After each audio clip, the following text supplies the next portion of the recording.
The Champions of Undeath mod not only adds an incredibly deep campaign to the vampire counts, but also basically doubles the size of their roster. There's all kinds of powerful lords, terrifying monsters, and devastating cavalry, so let's take a look and see what they're all about. Alongside access to almost the entire roster of the vanilla vampire counts, the mod adds a significant number of entirely new units across 3 orders. I'll go through each order and its units to keep things consistent. First up, we have the legendary lord and leader of the faction, Warlock Harkon. He has a little less attack than Vlad, but more defense, armor, and weapon strength, so is overall as strong in battle, if a little tougher to take down. Add on his bonus versus infantry, magical attacks that slow and reduce the armor of his targets, and he can be devastating in melee. Alongside this, he's a powerful caster with a mix of lore of vampires and dark magic. Plus, he has a huge number of powerful abilities for everything from healing to summons, alongside some major stacking stat buffs. For his mounts, he has a Blood Dragon Bard Nightmare, lots more speed and charge bonus, but drops a little bit of defense. Still a great battler, but needs to be more careful about fighting crowds with the larger hitbox and low defense. And Nightbane, even faster with the addition of flight and even low defense. Gets a huge boost to damage, who is excellent at battling basically anything, just look out for being surrounded or focused from a range with that larger size. We have the Blood Dragon generic lords. These have some minor stat decreases coming from Warlock, but are still formidable battlers in melee. Same spell power and range of abilities, so really is a slightly weaker version of the faction leader.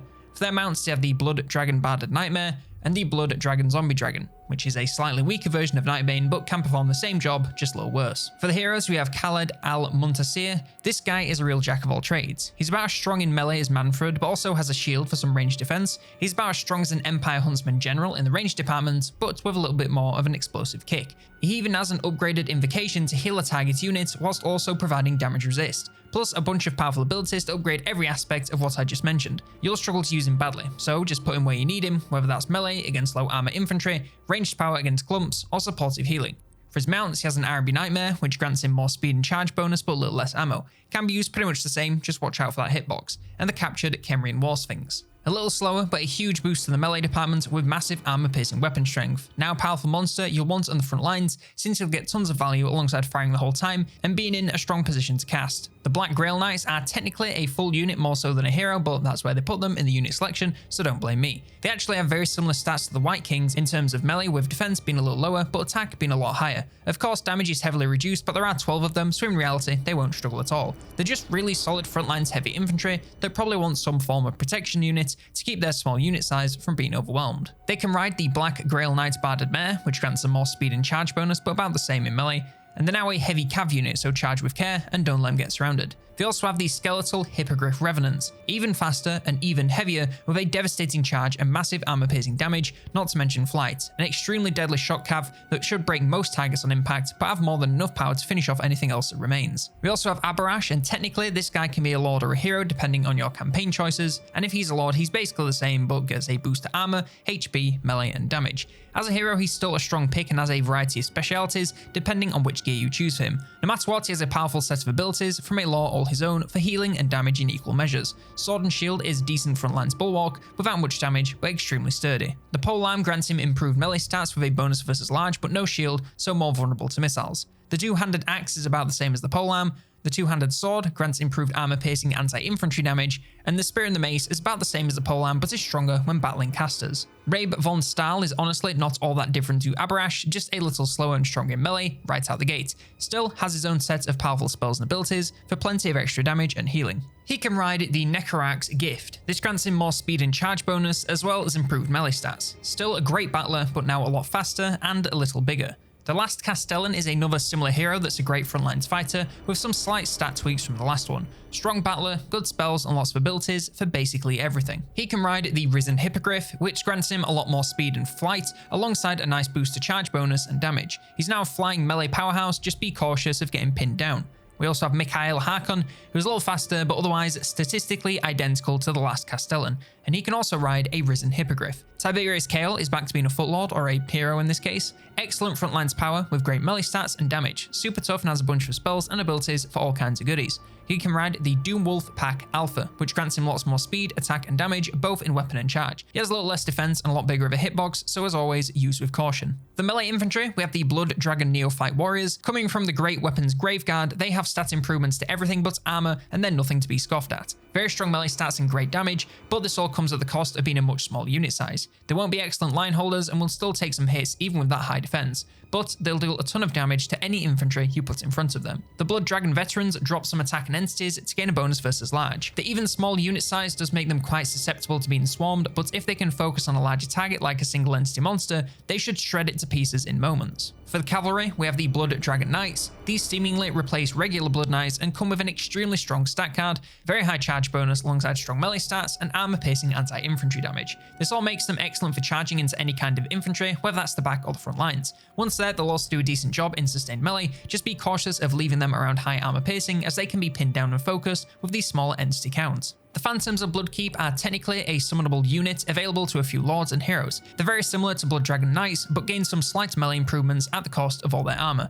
Not to worry though, as the 50% physical resist makes them decently tanky as long as they're not taking magical damage. They can be used much the same as the Knights, so summon them on a flank and get them to work. Blood Veteran Knights, similar to the melee infantry, these drop some entities, but this time they gain tons of speed with that flight alongside a little more weapon strength, but reductions to melee and charge stats. They're still great charging units, but want to be used with a little bit more caution as they're much easier to take down with the larger hitbox and low defense. The Blood Dragon Inner Circle Knights plummet the entities to just 4, but ups most stats massively. Still blazing fast flyers that now also have reasonably high melee stats, devastating charge and massive damage. Use them to charge from the skies onto high value targets, especially any large single entities where they can focus all of that damage on as small an area as possible. Just be sure they don't get pinned down with the larger size. And for their one monster, we have the Blood Dragon Cataphracti. These are essentially 4 buffed up Vargulfs. Yes, the damage does take a hit, but it's on 4 entities, so it really is an improvement. As well as this, they gain a ton more armor and leadership, eliminating the Vargulf's main weaknesses. They're very powerful monsters, as strong at flanking as they are getting stuck into the front lines, so the only bad way to use them is to not use them at all. The one downside is the rampage, so keep them close to allies no matter what you do to ensure they don't get into too much trouble. And if you want to avoid getting into trouble for spending too much money on games, you should use instant gaming. Gamers, there's only so many ways I can say in these ads. If you ever buy any game, you should be using instant gaming every single time. Not only are you getting the best prices you can find, you're getting instant access and world-class customer service. Don't let the grey color scheme fool you. These are a seller you can trust with your hard-earned cash, and they'll get you the game you want for a good price every single time. So if you want to finish off your Warhammer 3 DLC collection, pick up your next grand adventure, or even get the gift of gaming for that very special person, you should click the link below and use Instant Gaming. You get the games you want for a great price, you support the channel and videos like this, and actually, those were my only 2 points. Anyway, one more time, click the link below to check out Instant Gaming, and now, back to the roster. Moving over to Ordo Profundum. Their legendary lord is the Abyssal Revenant. He's quite similar to Warlock with some slight stat tweaks and preference for larger targets as far as melee is concerned. Still has lots of spell power with healing and some of the Lore of the Deeps. And of course, lots of abilities for all kinds of goodies, from healing to damage and everything in between. For his mounts, he has a Coatl. It grants him massive boost to most stats alongside flying a huge beast. He's an extremely strong melee battler as long as you can look after the giant hitbox. It also has the ability to provide units below with stalk, allowing it to work as an escort for an ambush. He also has the Ascended form. This looks a lot like a Demon Prince with stats to match. It's a heavily armored melee beast with exceptional attack and damage, allowing him to cut through pretty much anything you point him at. Add on a ton of spell and ability power, and you have a very dangerous lord no matter where you put them. Just look out for ranged focused and you should be fine. We also have the Depth Guard Lords. These are a little weaker than your regular Vampire Lords with less melee stats and damage. Still a decent battler, but hardly a world ender, especially once armor is in the mix. Still has plenty of spell power, similar to the Abyssal Revenant, so can get plenty of value whether he's in combat or not. For their heroes, we have the Dragon Ithaca. He's actually pretty close stats-wise to the White Kings, but sees improvements to pretty much everything, making him a decent battler against less armored infantry. Of course, also comes with some decent spell power and the ability to transform into a dragon, similar to the Cathayan Legendary Lords. This ups the melee power considerably, at the cost of a giant hitbox, so it all depends on what you need, spells or a monster. For their melee infantry, we have the Depth Guard Elder Reavers. Compared to the Blood Dragon Veterans, they're actually pretty comparable with a little less defense, but a lot more attack. They're another strong large target assassin that can get swarmed by less units if you're not too careful. I wouldn't use them as a full front line, but a few of them spread around for large units will get the job done great. We also have the Depth Guard Deck Ravagers, and these are actually replacing the vanilla Depth Guard. Again, they're comparable to the Blood Dragon Neophyte Warriors, with less defense but more attack. Sadly, they lack a lot of armor piercing, so are much better suited to large groups of less armored infantry. We also have the Depth Guard Deck Watchers. These drop attack for a large chunk of defense and swap over to anti-large bonus. Again, not much armor piercing, so are more of a line holder than a damage dealer. For the cavalry, we have the Depth Guard Sea Serpent Reavers. The closest unit to this is actually the Halberds Necropolis Knights from the Tomb Kings. They have stat increases across the board and swap over to anti-infantry, making them excellent flanking cav, great for sending into the back lines or for charging the front lines. The larger size does mean you want to be careful of them being surrounded, but with that charge bonus, you really should be cycle charging anyway. For their monsters and beasts, we have the Depth Guard Promethean Reavers, another unit replacing something in the Vampire Coast. In fact, they actually gain quite a few new units in this mod, so if you want to see those, let me know in the comments. Anyway, these are a decently tanky frontlines monster with a very high defense. Their damage is decently high, but the lower attack means they rarely get to use it. They for sure need other units there for all the real damage, but will do well at holding enemies back, even with the smaller unit size. The Depth Guard Revenant Haunters are essentially ethereal Mongols with half the unit size. They see huge melee improvements, but actually drop some damage to gain charge bonus, leaving them feeling a little confused. The zero armor is compensated for with 65% physical resistance, so just keep them away from magical damage, and they should actually be relatively tanky. From Ordo Templaris, their legendary lord is Anarch von Karstein. He's extremely similar to Warlock, only with a little less leadership and a little more armor. Swap some spells around, so now it's a mix of vampires and shadows, and of course, plenty of powerful abilities for all kinds of goodies. For his mounts, he has the Drakenhof Templar Nightmare. It's a standard horsey with more speed and charge, whilst dropping a little bit of defense. Still a great battler, just watch out for that getting surrounded and getting focused. And the Skeleton War Griffin. Even more speed and flight alongside a nice boost to damage, but drop melee stats. Still a very strong battler, just be careful of getting pinned down or focused from a range. Their Drakenhof Templar Lords are a slightly worse and less armor piercing version of Anarch, so can be used about the same, just avoiding heavy armor. And for their mounts, you have the Drakenhof Templar Nightmare and the Skeleton War Griffin. Their hero is Albrecht Nictus, pretty much a heroic Vargulf, and that brings some major stat buffs over the base unit. Very high armor, decent leadership, extreme speed, great melee stats, and of course, tons of armor piercing damage. He's a fantastic battler against pretty much anything you want. As long as he doesn't get focused by ranged or surrounded in melee, he should do great. For their melee infantry, we have the Drakenhof Templar Warriors. Coming from Graveguard, they drop the entity count but boost everything else. They're an exceptionally tanky unit with very high armor and defense. Damage isn't phenomenal, but that's not really the point. If you just want to hold something still whilst other units deal all the real damage, these will do that job just fine. The Veteran Warriors drop the entity count even further alongside a little defense for a good boost of attack and armor piercing anti-infantry damage. These are great anti-infantry damage dealers, but need to be careful of getting surrounded with these smaller entity counts. Use them alongside other infantry to keep them saved whilst they deal that damage, and they should do great. For the cavalry, we have the Templar Knights. Compared to the Blood Dragon Knights, they drop a sizable chunk of attack and damage, but gain much more armor and a little defense. This makes them into an extremely tanky cavalry unit without a ton in terms of damage. You could use them in a cav-heavy army as a frontlines holder,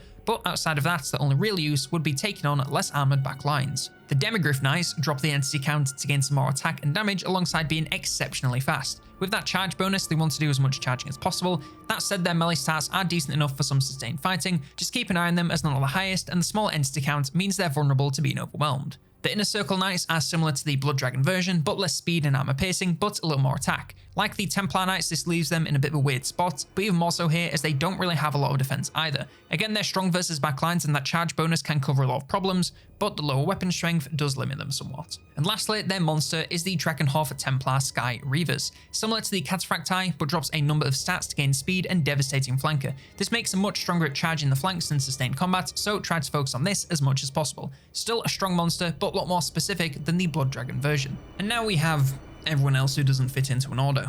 The Jade Dynamo is pretty similar to the Dragon Ithaca hero, but has a little bit less armor and more leadership and charge bonus. Still a great armor piercing frontlines battler. Comes with a mix of the lore of vampires and Tempest, and come with plenty of abilities for extra damage alongside the ability to transform into a dragon for more damage. The Bloodkin Aspirant are somewhere between a White King and a Necromancer. They come with the full lore of the vampires alongside some decent but not great melee power. They can do okay versus less armored targets, but really, you want to send these guys to one of the three bloodlines as soon as you can to get a vastly better hero. For their mounts, you have a Hellseed, which grants them more speed and charge, but a little less defense. Same as every other horse, just use them basically the same, just look out for them being pinned down. And as just mentioned, they can ascend through one of the three options. The Blood Dragon Champion gains a boost to attack and damage, but still not the greatest fighters. Retain some magical power and have the same opportunity to pick up a number of more powerful abilities. For their mounts, they have the Blood Keep Nightmare, and Mr. Fook is F-U-C-H.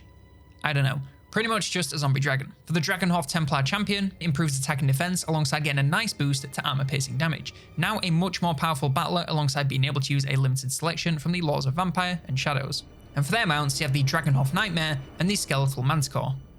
For the Depth Guard champion, it increases the attack and non-armor piercing damage, swaps to a mix of vampires and deeps, and has a number of powerful abilities to keep them competitive. For the neutral melee infantry, we have the Bloodkin Thrall Warriors. These are a much smaller unit size than Graveguard, but gain slight improvements across the board, with the exception of no shield and a little armor. They're still a strong front line with a decent defense and anti-infantry damage, but they will struggle against high armor, so want to be upgraded as soon as you can. They make for a great early base and are made to be upgraded in the campaign, so they fit their role perfectly. For the cavalry, we have the Bloodkin Thrall Adept Knights. Slightly smaller unit size than the Lancers Black Knights, but this brings them more leadership and defense alongside regen in combat. Similar to the infantry, they're built to be upgraded, so aren't fantastic at anything, but will do okay at charging early on, with their respectable charge bonus and decent non-armor piercing damage. Just get them leveled up and upgraded as soon as you can. And lastly, we have the Library Enclave units. These are mostly unique units only accessible through completing the quest battles found in the landmarks in the Blood Keep libraries. The Faris Jur Palace Guard are a powerful hybrid weapons unit with strong armor piercing both from a range and in melee. Not really a bad way to use them since they're great at both, just put them to work somewhere and they'll bring in tons of value.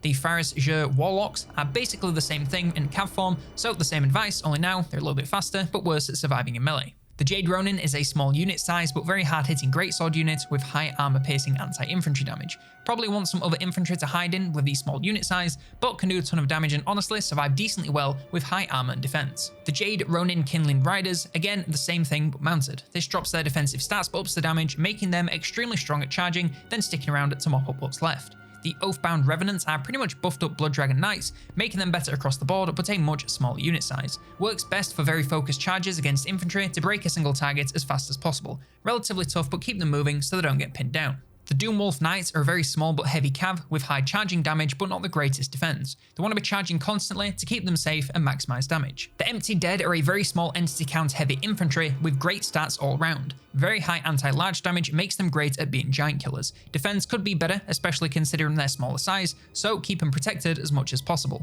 The Pervaded Void, very similar but gain flight and a ton of speed whilst dropping a little armor and defense. This makes them into devastating flanking infantry, but you still need to be careful to keep them from being surrounded as the reduced defense makes them very easy to pin down and take out in moments. The Fourth Sister, it's a giant ship with a ton of cannons, adding up to a massive amount of damage and huge range. It's surprisingly decent in melee, but ranged is for sure the best way to go until it runs out of ammo. Just be cautious of it being heavily focused. Even with the missile block and resist, it will go down to heavy pressure. Eventually. The Forsaken Circle are actually a little weaker than the Blood Dragon Cataphracti, but drops the rampage, so it's a little easier to control. The Abyssal Terror Knights, it's a dude riding a demon prince with Gorok's head. Just give you a moment to process that. Okay.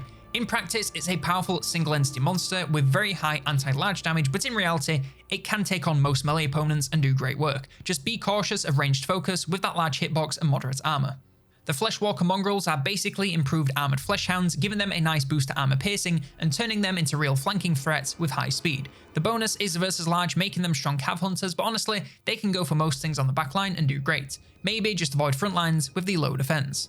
The Disciples of the Path Warriors are a very tiny entity count melee infantry with very strong melee stats. Damage is actually a little worse than the Blood Dragon veterans, but they'll hit a lot more often and have very high charge bonus for something so slow. Use that impact to your advantage as much as possible and keep up the pressure from the first moment of melee. The Disciples of the Path Knights are a similar unit but mounted, which drops their defense but ups speed, attack and damage. Now excellent shock cavalry with that same devastating charge bonus, so one use it as often as possible with constant charging. The Disciples of the Path Inner Circle drops the unit size again to gain a ton of mass and damage alongside very high flying speed. Works similar to the other Inner Circle units but have slightly improved melee and charge, so will do the same jobs a little better. The Phantoms of the First Keep Warriors are very similar to the Warriors Disciples, just ethereal and a little faster. Not as much charge, so more of a straightforward melee infantry unit, but still very deadly with high damage. Just be cautious of magical damage cutting through their resistance. The Phantoms of the First Keep Knights gives them plenty of speed and a hefty boost to their charge bonus. Now a powerful charging cav with decent melee stats. Charging is the best way to maximize their damage, but honestly, sustained melee won't be half bad either, provided it's against nothing magical.